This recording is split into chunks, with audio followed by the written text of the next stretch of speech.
Welcome to learning قرآن میں خوش آمدید۔ اور یہ قرآن پاک کی ٹرانسلیشن کا سلسلہ ہے جو سورۃ البروج تک الحمدللہ پہنچ چکا ہے۔ طریقہ کار وہی ہے، سمپلسٹ اینڈ ایزیسٹ وے کے اندر قرآن پاک کی ٹرانسلیشن، پہلے word by word translation, then as a whole اس کی ٹرانسلیشن، اور اس کے بعد just reference to the context کے اندر اللہ پاک نے اس آیت مبارکہ کو نازل فرمایا، یعنی کہ آیت کے شان نزول۔ اور جو ہم قرآن پاک کی ٹرانسلیشن کے لیے جو آپ یوز کر رہے ہیں، جو قرآن پاک کی ٹرانسلیشن ہے، وہ مولانا عبد الرحمن کیلانی صاحب کی ٹرانسلیشن ہے۔ اس کے علاوہ بھی بڑی خوبصورت ٹرانسلیشنز ہیں، جیسے تقی عثمانی صاحب کی ہے، شفیع عثمانی صاحب کے بھی بہت اچھے، بہت خوبصورت انداز میں انہوں نے ٹرانسلیشن اور ایکسپلینیشن دی ہوئی ہے، آپ وہ بھی ریڈ کر سکتے ہیں۔ چلیے let's come to the point, start کرتے ہیں۔ اعوذ باللہ من الشیطان الرجیم، بسم اللہ الرحمن الرحیم۔ شروع اللہ کے نام سے جو بڑا مہربان اور نہایت رحم کرنے والا ہے۔ والسماء ذات البروج، برجوں والے آسمان کی قسم، برجوں والے آسمان کی قسم، یعنی کہ یہاں پہ اکثر علماء نے بروج سے مراد ستارے اور سیارے مراد لیے ہیں، جو رات کے وقت آسمان کو زینت بخشتے ہیں۔ لغوی لحاظ سے ہم ہر نمایاں طور پر ظاہر ہونے والی چیز کو برج کہہ سکتے ہیں۔ آیت نمبر 2 دیکھتے ہیں۔ والیوم الموعود، اور اس دن کی جس کا وعدہ کیا گیا ہے۔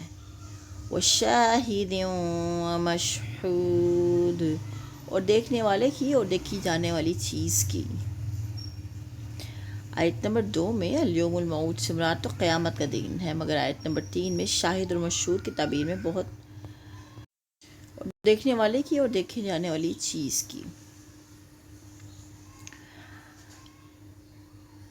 مگر آیت نمبر 3 میں شاہد اور مشہود کی تعبیر میں بہت اختلاف واقع ہوا ہے۔ کس نے کہا ہے کہ شاہد سے مراد جمعہ کا دن ہے جو ہر قریہ اور ہر شہر میں ہر جگہ حاضر ہوتا ہے، اور مشہود سے مراد عرفہ کا دن ہے، جبکہ دنیا کے گوشے گوشے سے لوگ وہاں حاضر ہوتے ہیں۔ کسی نے کہا شاہد سے مراد یوم النحر اور مشہود سے مراد یوم عرفہ ہے، وغیرہ وغیرہ، لیکن اپنے مضمون کے لحاظ سے یہی تعبیر بہتر معلوم ہوتی ہے کہ مشہود سے مراد بھی قیامت کا دن ہے، اور شاہد سے مراد قیامت کے دن اکٹھا کی جانے والی خلقت سے ہر فرد مراد ہے، جو قیامت اور اس کی ہولناکیوں کو بجشب خود ملاحظہ کر رہا ہو۔ قتل اصحاب الاخدود، کہ خندقوں والے ہلاک ہو گئے۔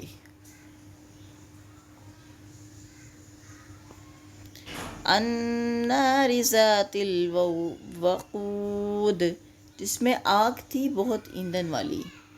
اذ ہم علیہا قعود، جبکہ وہ اس کے کنارے پر بیٹھے تھے۔ وَهُمْ عَلَى مَا يَفْعَلُونَ بِالْمُؤْمِنِينَ شُهُودٌ، اور جو کچھ وہ ایمان والوں سے کر رہے تھے اسے سامنے سے دیکھ رہے تھے۔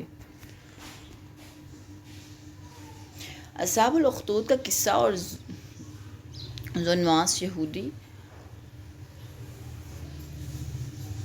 بادشاہ۔ اس زمن میں درج الحدیث ملاحظہ فرمائیے۔ صہیب رضی اللہ تعالیٰ عنہ کہتے ہیں کہ آپ صلی اللہ علیہ وسلم نے فرمایا کہ ایک بادشاہ کا ایک کہان تھا جو اسے غیب کی خبر دیا کرتا تھا۔ کہان نے بادشاہ سے کہا کہ ایک ذہین و فطین لڑکا تجویز کرو جسے میں یہ علم سکھا دوں۔ مجھے خطرہ ہے کہ میں مر جاؤں تو یہ علم نہ اٹھ جائے اور تم میں اس کا کوئی استاد نہ رہے۔ چنانچہ لوگوں نے ایک ایسا لڑکا تجویز کیا اور اسے حکم دیا کہ وہ ہر روز اس کے پاس حاضر ہوا کرے۔ چنانچہ وہ لڑکا اس کہان کے پاس آنے جانے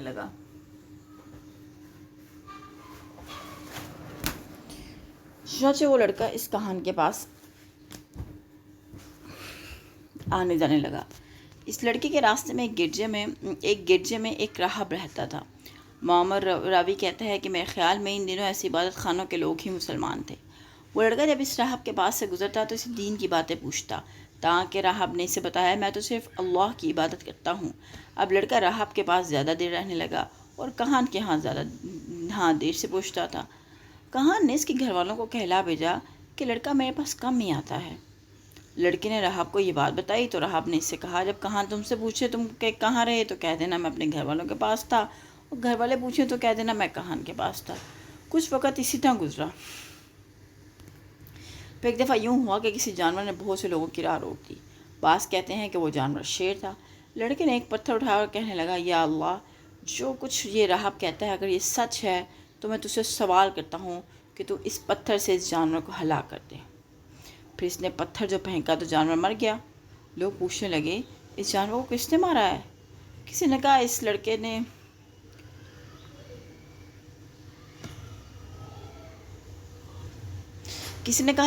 نے۔ اب لوگ گھبرائے اور کہنے لگے کہ اس لڑکے نے تو ایسا علم سیکھا ہے جو کوئی بھی نہیں جانتا۔ یہ بات ایک اندھے نے سنی تو اس لڑکے سے کہنے لگا، اگر تو میری آنکھیں لوٹا دے تو میں تمہیں بہت سا مال و دولت دے دوں گا۔ لڑکے نے کہا، مجھے مال و دولت کی ضرورت نہیں، ہاں البتہ اگر تیری بنیائی لوٹ آئے تو کیا تو اس ذات پر ایمان لائے گا جس نے بنیائی کو لوٹایا؟ اندھا کہنے لگا، ہاں۔ چنانچہ لڑکے نے اللہ سے دعا کی تو اس کی بنیائی لوٹ آئی۔ پھر انڈا بھی ایمان لے آیا۔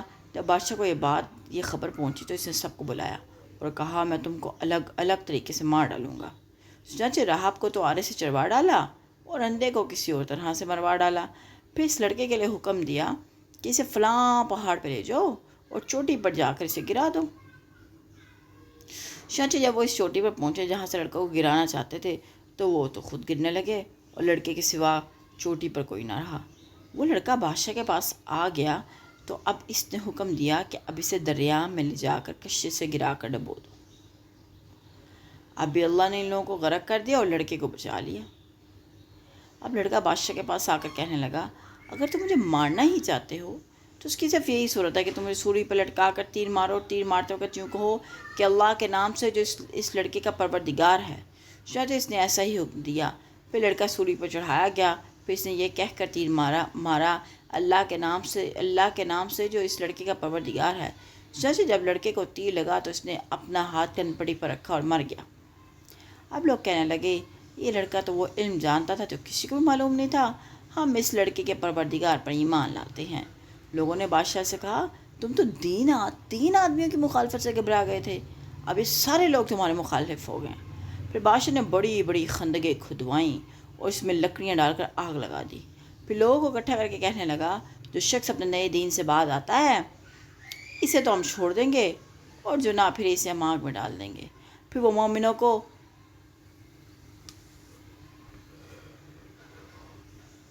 ان خندقوں میں ڈالنے لگا۔ آپ صلی اللہ علیہ وسلم نے فرمایا، اسی بارے میں اللہ تعالیٰ نے فرمایا، ہلاک ہوئے خندقوں والے، وہ آگ تھی بہت ایندھن والی تاکہ اپنے عزیز الحمید تک پڑا۔ پھر فرمایا، اور وہ لڑکا جو تھا وہ دفن کیا گیا۔ راوی کہتا ہے کہ اس لڑکے کی نعش سیدنا عمر بن خطاب کے زمانے میں نکالی گئی اور وہ انگلی اپنی کنپٹی پر رکھے ہوئے تھا جیسے اس نے قتل کے وقت رکھی تھی۔ ترمذی کی یہ حدیث مبارکہ ہے۔ تو یہ ان لوگوں کے بارے میں اللہ پاک نے فرمایا ہوا ہے۔